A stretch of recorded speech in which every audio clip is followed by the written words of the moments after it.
안녕하십니까? 배팅 부동산 한국 감정평가는 코미디다. AI로 대체해도 된다. 진행하도록 하겠습니다. 감정평가사가 문제가 아니라 대한민국 자체가 문제죠. 정부가 문제입니다. 정부가 문제라는 것은 법을 만드는 정치권에서 문제가 많다는 거죠. 그러다 보니까 감정평가에 관한 법률 자체가 코미디고, 그러다 보니까 감정평가사도 코미디를 할 수밖에 없는 그런 여건이라는 겁니다. 제가 감정평가사 분들을 욕하는 것은 절대 아닙니다. 일단 감정평가에 관한 규칙부터 보겠습니다. 법이죠. 제2조 정의를 봅니다. 1번이 시장가치를 이야기하고 있습니다. 시장가치. 가치라는 말 속에 미래라는 말이 숨겨져 있죠. 시장 가치라고 하지만 시장의 가치긴 가치인데 그 가치는 현재 가격이 아니라 미래의 가치를 이야기합니다. 가치라는 것 자체가 미래의 가치를 현재 가격으로 환산한 가격이라는 의미가 되는 것인데, 핵심은 미래입니다. 미래. 가치란 미래 가치를 의미하는 것인데, 정의를 한번 보면은 시장 가치란 감정평가의 대상이 되는 토지 등 대상 물건이 통상적인 시장에서 충분한 기간 동안 거래를 위하여 공개된 후 그 대상 물건의 내용에 정통한 당사자 사이에 신중하고 자발적인 거래가 있을 경우 성립될 가능성이 가장 높다고 인정되는 대상 물건의 가액을 말한다. 이렇게 되어 있는데 조금 자세히 보겠습니다. 지금 빨간 글씨, 통상적인 시장에서 충분한 기간 동안 거래를 위하여 공개된 후 라는 말에서 일단 문제가 있죠. 모든 문제의 시작은 전세제도 때문입니다. 대한민국 부동산의 거래 가격을 보면은 전세 때문에 많이 왜곡되어 있죠. 전세 가격이 물높이고 저게 사용 가치를 기준으로 한 순수한 가치라고 봅니다. 물론 저 가치도 뻥튀기 되어 있죠. 정부에서 전세 대출 보증까지 해주니까 저 가격에도 문제가 많습니다. 그것은 별거 아니죠. 그 위에 기름을 잔뜩 끼워가지고 기름을 잔뜩 채워가지고 그걸 매매 가격이라고 하고 있으니까 저 기름은 코인의 영역이다. 코인의 영역이다. 이렇게 보시면 되는 거고, 그러다 보니까 지금 시장에 내놓은 가격, 호가, 그것은 실거래가 플러스 알파죠. 실거래가보다도 더 높은 가격으로 호가를 올려놓습니다. 거래 안 되면 말고 이런 식이고, 그런데 꼭 사고자 하는 사람은 한 명은 있죠. 1000세대 아파트다. 그러면 1000세대 아파트가 전체 거래될 때 그 가격이 적정 가격일 것인데 거래는 한 건밖에 안 된다는 거죠. 1000세대 중에서 실제 거래는 한 건 정도. 꼭 사고자 하는 사람은 한 명은 있죠. 그런데 그 한 명이 호가를 저렇게 보고 있다가 실거래가 마이너스 알파 정도에 계약하겠다라고 하면은 덥석 물어갑니다. 요게 거래 가격이 되어 버리는 거죠. 여기서 문제가 큽니다. 기본적으로 시장에서 거래되는 가격이 가치는 아니죠. 미래 가치가 가격인데 전세 제도 때문에 지금 현재 가격은 왜곡이 굉장히 심하다는 겁니다. 전세 제도가 없다면 지금 법이 크게 잘못된 것은 아닐 수 있겠지만 전세 제도가 있는 나라에서 저 문구 통상적인 시장에서 충분한 기간 동안 거래를 위하여 공개된 저 말 자체는 굉장히 문제가 있는 말입니다. 그리고 법을 계속 보면은 빨간 글씨 대상 물건의 내용에 정통한 당사자 사이에 신중하고 자발적인 거래가 있을 경우라고 했는데 정통한 당사자 거의 없죠. 거의 없습니다. 95%가 주변에서 아파트 사라고 해서 매수하는 사람이 대부분입니다. 아파트 잘 모릅니다. 가격이 오르고 할 때 조급해서 그냥 아무것도 생각하지 않고 못 견디는 마음에 아파트 매수하는 사람이 대부분입니다. 그런데 어떻게 그 사람들이 정통했다고 할 수가 있겠습니까? 사회적인 사회 강박에 의한 강제 구매라고 볼 수도 있는데 무효죠. 어떻게 보면 민법으로 보면은 무효일 수가 있습니다. 그렇게 거래가 많이 되고 있는데 내용에 정통한 당사자 조금 이상합니다. 내용에 정통한 당사자의 거래가 몇 건이나 되겠습니까? 그러다 보니 실사용 가치 플러스 코인 영역에서 거래가 되고 있는 거죠. 가치 평가가 불가능한 지금 실거래가입니다. 그런데 전문가라는 사람들이 대장 아파트는 얼마니까 거기는 얼마 정도 이런 이야기를 하는 사람들은 전혀 전문가가 아니라고 보시면 됩니다. 전문가 이런 사람들 중에서 교수도 있습니다. 책을 출판해서 내용을 보면 어디 지역 대장 아파트는 어디니까 그 가격 동향이 어떻다 이런 걸 책이라고 쓰고 있는데 어떻게 전문가라고 할 수가 있겠습니까? 근본적인 문제를 따지지 않고 근본적인 문제를 논하지 않고 내용에 정통하지 않은 대부분의 사람들의 거래로 이루어진 가격 그걸 데이터라고 보고서 책을 만들고 아무 의미 없는 거죠. 아무 의미 없는 행동입니다. 근본은 대한민국 부동산의 근본은 전세 제도에서 모든 문제가 출발하고 그리고 이권이 개입되어 있기 때문에 법 자체를 개판으로 만들어 놓은 겁니다.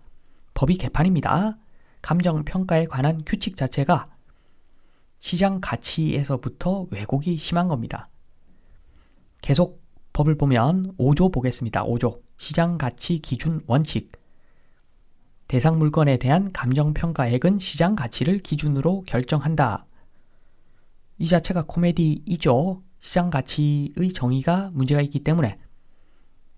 그리고 예외적으로 다음의 경우에는 시장 가치 외의 가치를 기준으로 결정할 수 있다라고 되어 있는데 2번, 3번은 거의 없고 주로 나오는 게 1번입니다. 법령에 다른 규정이 있을 경우 공시지가 기준법이라는 게 있는데 이것은 거래사례 비교법의 일종이죠. 잘 아실 겁니다. 매년 발표되는 공시지가 보상 가격 책정의 기준이 되는 표준 공시지가와 과세의 기준이 되는 개별 공시지가가 있지요. 이 자체가 코미디죠. 이 공시지가 기준법이 가치를 제대로 반영하고 있다면 왜 공정시장가액 비율 이런 거 이상한 거 곱하겠습니까? 그리고 감정평가가 맞다면 토지 보상 적용할 때 공시지가에다가 곱하기 2 곱하기 3 해서 왜 보상을 합니까? 코미디죠. 공시지가 기준법으로 책정한 시장 가치가 말이 안 된다는 겁니다. 그런데 이게 버젓이 감정평가 금액이라고 합니다. 법 자체가 코미디죠. 그리고 기타 중요 내용을 보면은 감정평가에 관한 규칙 기타 중요 내용 적용에 대한 부분인데 토지를 감정평가할 때는 공시지가 기준법을 적용한다고 합니다. 이것도 코미디죠. 건물의 감정평가는 원가법 적용한다고 합니다. 요까지 좋습니다. 그런데 결정적으로 집합 건물의 감정평가, 집합 건물이 제일 많죠. 아파트, 오피스, 다세대, 빌라들, 집합 건물, 거래 사례 비교법을 적용한다고 합니다. 사기꾼들이 제일 좋아하는 거래 사례 비교법. 아파트, 1000세대 아파트에서 10건만 거래해가지고 가격을 10억을 들어 올릴 수도 있고 20억을 들어 올릴 수도 있고 고가 아파트 같은 경우에는 30억, 40억을 들어 올릴 수 있는 거래 사례 비교법을 적용하라고 법에서 이야기합니다. 사실은 감정평가 할 때 핵심이 되는 평가법은 수익환원법이죠. 수익환원법. 리츠 운용하는 선수들은 수익환원법을 주로 적용합니다. 그걸로 적용하지 않으면 투자자들에게 수익을 배분할 수 없기 때문에 수익환원법을 기준으로 합니다. 자본주의에서 최고로 중요한 수익환원법, 그것은 없습니다. 지금 주된 부동산의 감정평가에서 수익환원법은 적용하라는 말 자체가 없습니다.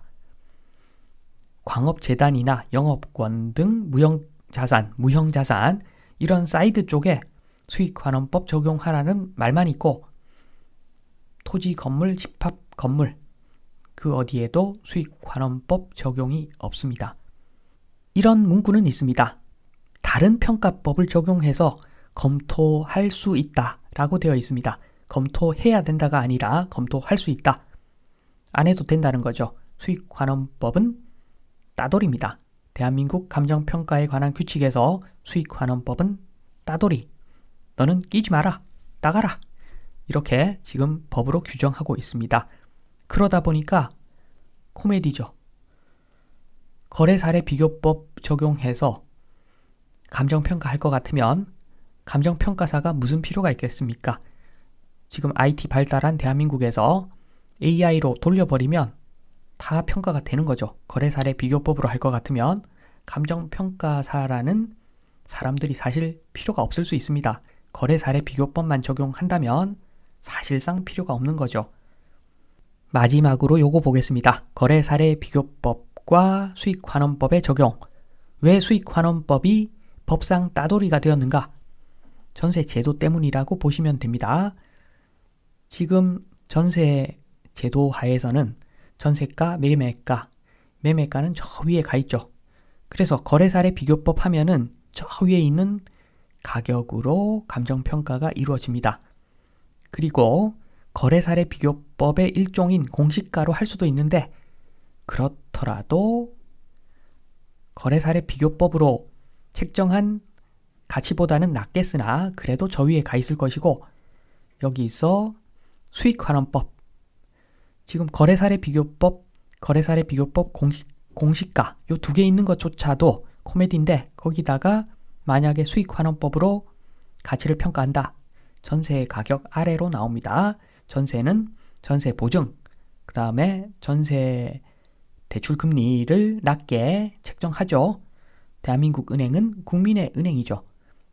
국가의 은행이죠. 국가의 은행. 국가 마음대로 금리를 어느 정도 정합니다. 그러다 보니까 전세 가격 자체도 저 위에 가 있고, 수익환원법 적용하면은 물의 어느 중간 정도의 가치가 평가가 되는데, 이러면 개판 나죠. 개판 납니다. 감정평가를 했는데 평가 방법에 따라서 하늘과 땅입니다. 금액 차이가. 이러니까 수익환원법을 따돌이 시키는 겁니다. 전세제도 살아있는 한 감정평가는 코미디가 될 수밖에 없죠. 지금 제가 말씀드린 내용을 들어보면은 결과가 뻔합니다. 대한민국은 이대로 유지가 될 수는 없을 겁니다.